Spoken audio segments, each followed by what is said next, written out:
Halo, selamat datang di video kami. Kami akan menjelaskan mengenai cara mereview potensi karyawan. Kami dari kelompok 5 yang beranggotakan Sylvia Maulina, Melinda Wahyu Fitria, dan saya sendiri Iza Ikhlasul Amalia. Selamat mendengarkan. Di sini saya menjelaskan faktor kunci dalam mengelola leadership talent pool. Di sini ada prediktabilitas lingkungan eksternal. Yang pertama ada pertumbuhan eksplosif yang memiliki dua kedudukan tertinggi dan terendah. Salah satu kedudukan tertinggi yaitu mengidentifikasi kebutuhan perekrutan untuk mengisi kesenjangan.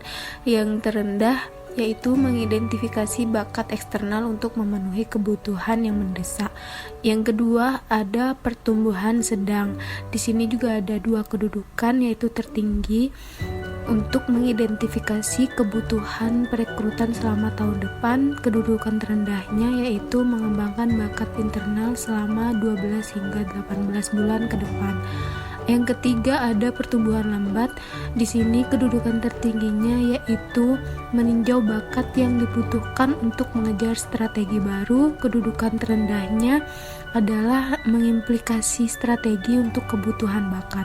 Yang terakhir ada menurun, yaitu kedudukan tertingginya adalah tindakan untuk menambahkan individu yang tidak sesuai dengan kebutuhan organisasi di masa depan. Kedudukan terendahnya yaitu kemungkinan kebutuhan bakat dari strategi organisasi baru. Selanjutnya saya akan menjelaskan tentang proses urgensi talent review. Di sini ada beberapa proses. Yang pertama ada manajemen lini, yang dimana manajemen lini ini merancang prosesnya dengan menggunakan kepemimpinan senior, yaitu dengan cara membangun hubungan dengan orang lain dan mempersiapkan review dari semua tingkatan untuk mengidentifikasi kebutuhan bakat strategis berdasarkan rencana strategis. Dan selama peninjauan, presenter memberikan penilaian dan bukti pendukung. Dan yang terakhir, presenter mengambil tindakan yang disepakati. Selanjutnya ada HR generalis, yang proses merancangnya itu bekerja dengan eksekutif lini untuk mengidentifikasi masalah strategis yang kritis. Dan cara mempersiapkan review, semua tingkatan SDM secara mandiri mengasah bakat dan kemampuan organisasi. Selama peninjauannya, HRG selaras dengan presenter memberikan jawaban tambahan untuk pertanyaan. Dan yang terakhir, HRG selaras dengan presenter mengambil tindakan yang disepakati, sehingga site ini mengambil kemajuan yang disepakati, serta melaporkan kemajuan. Yang terakhir ada spesialis bakat SDM atau konsultan bakat eksternal. Untuk merancang prosesnya, di sini mengidentifikasi dimensi dan proses penilaian bakat dan mempersiapkan review, melatih HRG tentang pilihan penilaian dan pengembangan. Lalu selama peninjauan berkontribusi pada diskusi tentang tindakan alternatif. Dan yang terakhir untuk menghasilkan metrik untuk melacak kemampuan mengembangkan dan melaksanakan solusi program untuk mengatasi kesenjangan strategis. Demikian yang saya sampaikan. Selanjutnya akan disampaikan oleh teman saya. Selanjutnya, saya akan menjelaskan mengenai karakteristik ulasan bakat sukses. Bagian terpenting dari proses peninjauan bakat atau talent review adalah persiapan peninjauan dan tindakan yang terjadi setelah peninjauan, bukan ketika proses peninjauan. Diskusi tinjauan bakat yang sukses memiliki 4 karakteristik. Yang pertama adalah relevansi atau hubungan. Standar dapat tercapai ketika talent review ini sudah sesuai dengan strategi organisasi. Yang kedua, penilaian berbasis bukti. Standar ini tercapai atas adanya masalah organisasi seperti seberapa besar tingkat keberhasilan karyawan baru dan keberhasilan program, yang mana adanya masalah organisasi ini dapat dibuktikan kevalidannya dan dapat dipercaya. Orientasi tindakan. Standar ini dapat tercapai ketika adanya tindakan yang dapat menangani masalah. Yang keempat, tindak lanjut yang disiplin. Standar ini terpenuhi ketika ada penilaian eksplisit tentang apakah rencana tindakan sedang dilaksanakan dan apakah hasilnya berhasil mencapai tujuan. Salah satu kunci tinjauan bakat yang sukses adalah persiapan yang memadai. penting juga untuk menjaga disiplin selama proses review, sehingga dapat memastikan bahwa keempat standar tersebut dan diskusi tinjauan tetap fokus. Selanjutnya, the architecture of a talent review.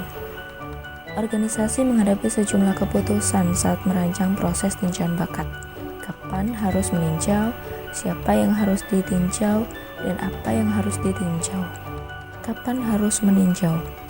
Salah satu masalah terpenting adalah memutuskan kapan akan melakukan tinjauan. Sebagian besar organisasi menggunakan siklus tahunan yang konsisten dengan proses perencanaan organisasi utama yang lainnya. Kemudian siapa yang harus diperiksa? Siapa yang akan dipilih dalam proses peninjauan ini menjadi penentu utama berapa banyak waktu yang akan digunakan dalam proses peninjauan. Berikut ini yang perlu diperhatikan. Yang pertama, berfokus pada 2 tingkat organisasi teratas. Dalam sebuah posisi jabatan, kira-kira bakat yang seperti apa yang mungkin bisa berkembang di posisi tersebut. Yang kedua, mengidentifikasikan posisi paling strategis penting dalam organisasi, terlepas dari levelnya, dan meninjau calon dan penerus saat ini untuk posisi tersebut. Yang ketiga, memilih area tertentu dalam organisasi, yang mungkin fungsi atau wilayah organisasi. Yang terakhir, mengidentifikasi individu untuk diskusi dengan menggunakan proses nominasi oleh pemimpin senior, menggunakan potensi yang dinilai atau faktor demografis lainnya seperti status keragaman atau lokasi geografis sebagai dasar nominasi. Yang terakhir, apa yang harus diperiksa? Dalam elemen talent review yang paling umum ialah tinjauan kinerja kepemimpinan senior saat ini, serta tinjauan calon penerus pemimpin senior tersebut. Ulasan yang dipakai menggunakan ulasan individu dan ulasan bakat kepemimpinan. Ulasan individu mencakup 5, demografi, kontribusi, kepemimpinan, minat karir, dan juga tindakan perkembangan. Ulasan bakat kepemimpinan. Nah, ini dapat berisi berbagai elemen yang mungkin berbeda dari tahun ke tahun dan organisasi ke organisasi. Di bawah ini ada area konten lain yang mungkin juga termasuk dalam ulasan. Ada lingkungan strategis organisasi yang mengenai masalah strategis dan operasional. Kemudian perilaku kepemimpinan senior yang membantu untuk menentukan sejauh mana perilaku pemimpin senior mendukung budaya organisasi yang diinginkan.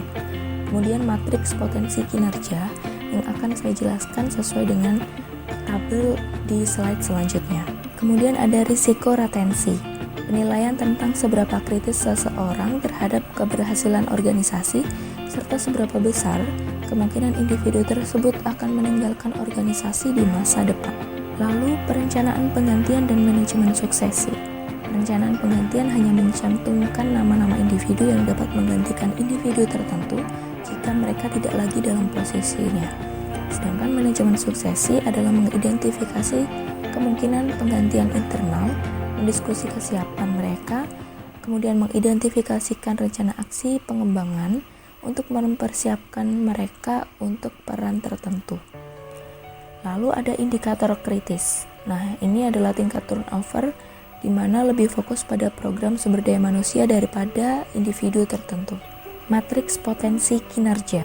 Selama peninjauan bakat atau talent review, sebagian besar waktu diskusi dihabiskan untuk individu dalam kategori kinerja dan potensi terendah maupun tertinggi.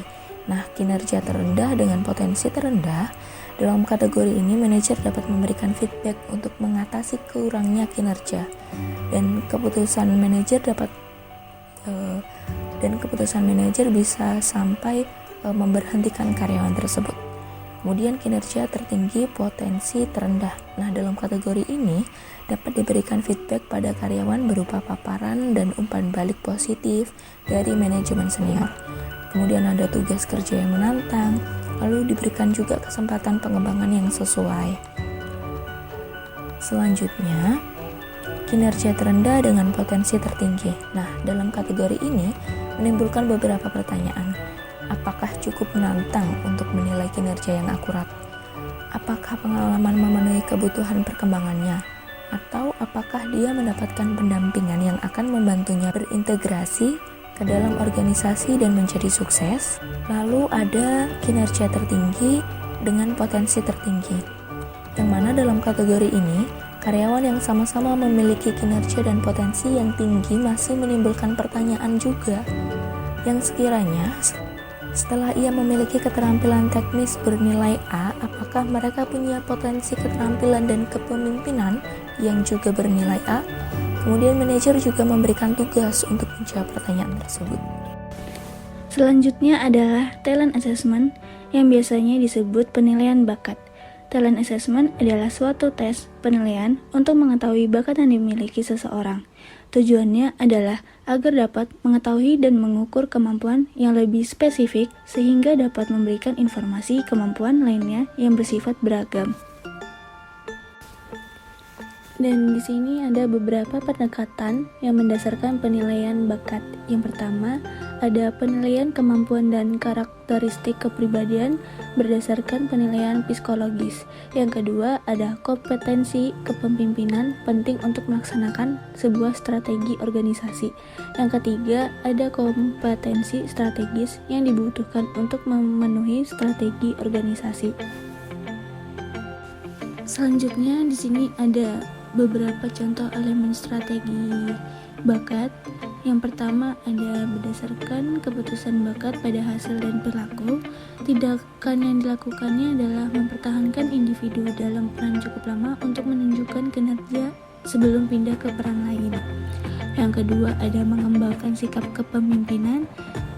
Tindakan yang dilakukannya adalah memulai perekrutan eksternal untuk membangun kedalaman ketika bakat internal tidak tersedia. Jadi, ketika karyawan yang di internal ini tidak tersedia, maka melakukan pengrekrutan secara eksternal. Selanjutnya di sini ada mengandalkan pengalaman untuk mengembangkan bakat. Selanjutnya ada meminta mempertanggungjawabkan manajer untuk mengembangkan bakat.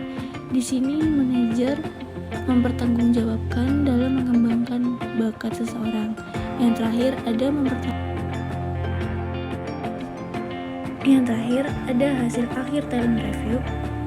Dalam menentukan hasil akhir talent dapat dilakukan dengan mereview kembali hasil nilai bakat atau tindakan yang mungkin terjadi. Hasil nilai bakat atau tindakan yang mungkin terjadi meliputi antara lainnya adalah yang pertama, mendokumentasikan rencana individu dan organisasi. Yang kedua, memberikan umpan balik kepada individu yang ditinjau. Yang ketiga, membuat rencana kepegawaian. Yang terakhir, ada menindaklanjuti individu di mana tindakan perlu diambil. Demikian akhir presentasi dari kelompok 5. Dan tak lupa kami ucapkan terima kasih juga kepada Bapak Deta sebagai dosen pengampuh mata kuliah Talent Management Prodi Administrasi Bisnis jurusan Ilmu Administrasi Fakultas Ilmu Administrasi Universitas Brawijaya.